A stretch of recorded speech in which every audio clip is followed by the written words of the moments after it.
عبد الحفيظ. مساء الخير يا سيد. كابتن سيد. كابتن حازم، ازي حضرتك؟ ازي حضرتك كابتن سيد؟ كل سنه وانت طيب. وانت طيب والله. كله كويس. الناس عندكم ما شاء الله داخلين كلهم على جواز يعني.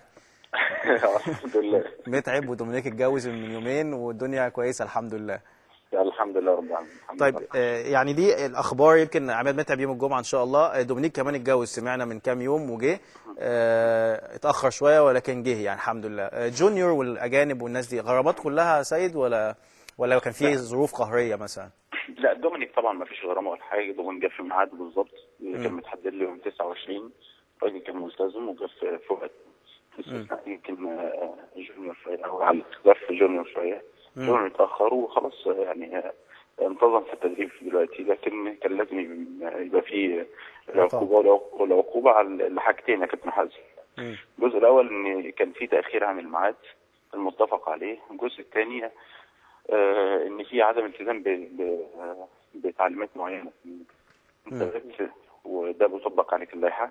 لكن ما ينفعش انا مديك ميعاد يوم 19 مثلا وانت تيجي يوم 20 تمام، او ونكلمك وبعدين تيجي يوم غير اليوم اللي اتفقنا عليه مره ثانيه. شكرا عدم الالتزام بالكلام. طب ايه الاسباب؟ يعني عنده اسباب مثلا قهريه؟ في حاجه فعلا ما قدرش ولا انت حاسين ان هو بيتدلع مثلا شويه؟ يعني هو 5 ايام، هو اعتقد غاب 5 ايام زياده متهيألي. هو السبب بيتكلم عن ان هو كان عايز يجيب اسرته وجابهم. ودي حاجه ايجابيه بيني وبينك، يعني حاجه ايجابيه. لكن انت عندك شغل وعندك احتراف زي ما حضرتك اشرت. الجزء الثاني انت عندك كمان وقت. يعني الموضوع مش انا مش مديك 24 ساعه تخلص فيها حاجات.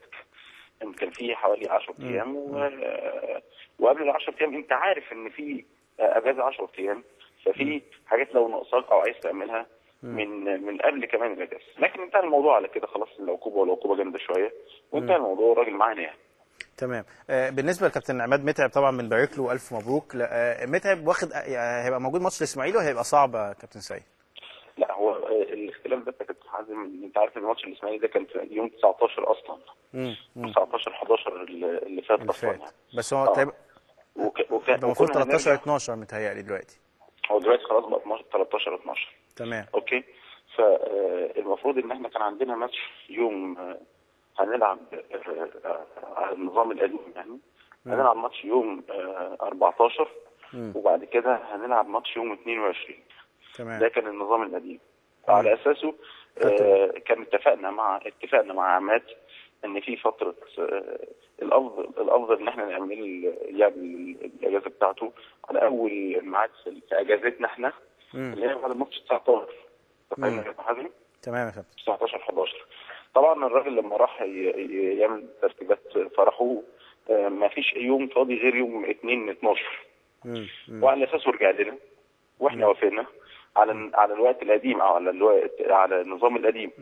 طبعا لما الدنيا اتغيرت خالص كان هو حاجه صعب يرجع في كلامه طبعا. صعب جدا. حاجات كتير جدا ممكن تختلف. فاتمنى له التوفيق ان شاء الله الرحمن ويلحق معانا في الماتش اللي بعد كده ان شاء الله. يعني هو ممكن ما يبقاش متواجد معاكم طبعا. ماتش الاسماعيلي هيبقى صعب جدا يعني. هيبقى صعب. طيب يناير مش عايز اسمع اسامي، ولكن هل يناير في تفكير عندكم كابتن سيد في بعض اضافات ولا الكلام ده صعب جدا؟ خالص عشان الدنيا تهدى خالص بقى يا كابتن حازم. مفيش خالص. احنا ما عندناش تفكير لا حد يمشي ولا حد يجي في يناير. انا لسه كنت هسألك السؤال الجاي. حد هيمشي طيب في اعراض ولا مفيش خالص؟ لا كل اللي انا اقدر اكد عليه ان الكوره فيها متغيرات كتير. ممكن يجي حد وممكن يمشي حد، لكن في اللحظه اللي حضرتك بتسالني فيها ديت عندي اصرار كجهاز فني يعني مش كسبع حفيظ. ده جهاز فني. انت عندك اصرار ان انت تدعم صفوفك في يناير ولا عندك اصرار ان في حد يخرج في يناير؟ يعني انتوا مش حاسين ان في نقص او نواقص في الفرقه تماما، ولا حاسين ان انتوا محتاجين تمشوا حد عمل لكم مشكله ولا حاجه؟ مش عندكم الاحساس ده؟ طب بالنسبه لشهاب، يعني شهاب من اللعيبه الكويسين وبيتكلم، بشوفه دايما ليه تصريحات كثيره، يعني هو مش قاعد وهو عايز يمشي وعايز يلعب وزهقان والكلام ده. ايه وجهه نظر بالنسبه للشهاب مستر مانويل؟ يعني هل شهاب من اللعيبه المهمه جدا لمستقبل النادي زي شكر على فكره. تمام. لكن زي ما انا قلت ان الكوره فيها متغيرات كتير.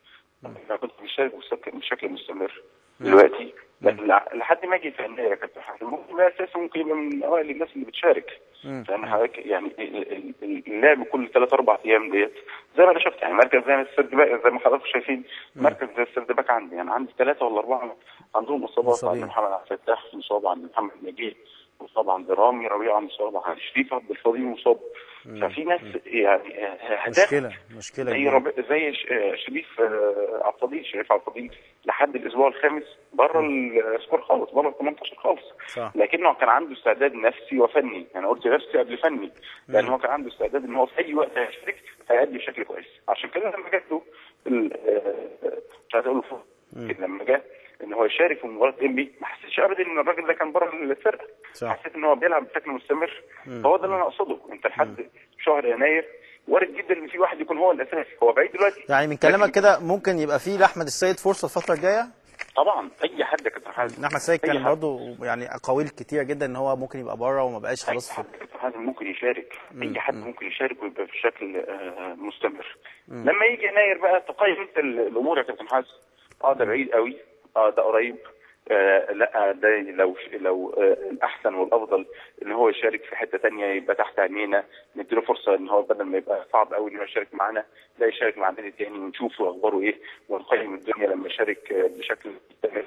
ان هو يشارك بشكل مستمر، لكن ممكن يشارك في فرقه ثانيه لحد ما يجي يناير. ما اقدرش اقول مين يخرج ومين يدخل، لا ابدا. زي ما قلت الكوره فيها متغيره كتير. لما يعني يجي يناير كل كامل في الجرايد ده كله كلام، مفيش حاجه خالص. يعني صديق مثلا في الاسماعيلي بيطلع على لسانه كلام كتير ان هو هيجي الاهلي. كله اجتهادات، كله اجتهادات. يعني كابتن عادل لسه ما اشتغلش جامد يعني. لا مش لسه اشتغلش جامد. مريح في الشتاء. هو بيجي من المصيف جامد يعني. بشكرك شكرا جزيلا كابتن سيد، والتوفيق ان شاء الله. والف تاني الف مبروك طبعا لكابتن عماد متعب، ربنا رب يوفقه. ويمكن دي مشكله ان الواحد بيبقى حاطط تركيزه وتفكيره وحاطط خلاص ظبط مواعيده، وفجاه الدنيا تتقلب، الدوري يقف ويحصل شقلبه، يحصل هو اللعيب اللي يدفع الثمن. ماتش مهم جدا اسماعيلي، ولكن متعب للاسف مش هيبقى متواجد. يعني ربنا رب يوفقه ان شاء الله، ويبقى حياه جميله باذن الله ان شاء الله بعد الجواز. نادي الاسماعيلي زي ما قلت، كنت قبل كابتن سيد ما يتكلم كنت بتكلم عن نادي الاسماعيلي، وكانوا حاطين سقف 1,200,000 جنيه. هذا هو السعر اللعيبه حاليا في نادي الاسماعيلي بالنسبه لاداره نادي الاسماعيلي الحاليه. طبعا انا من وجهه نظري هو الكلام ده عشان ما فيش فلوس كتيره في النادي الاسماعيلي، ولكن الكلام طبعا ما ينفعش في اي حته في العالم. اللاعبين كل واحد على حسب مكانه، على حسب اهميته، على حسب مكانته وتسويقه، الحاجات كتيره جدا كده. ما ينفعش اقارن لعيب مثلا سيرد باك براس حربه واقول له انت الاثنين زي تاخدوا زي بعض.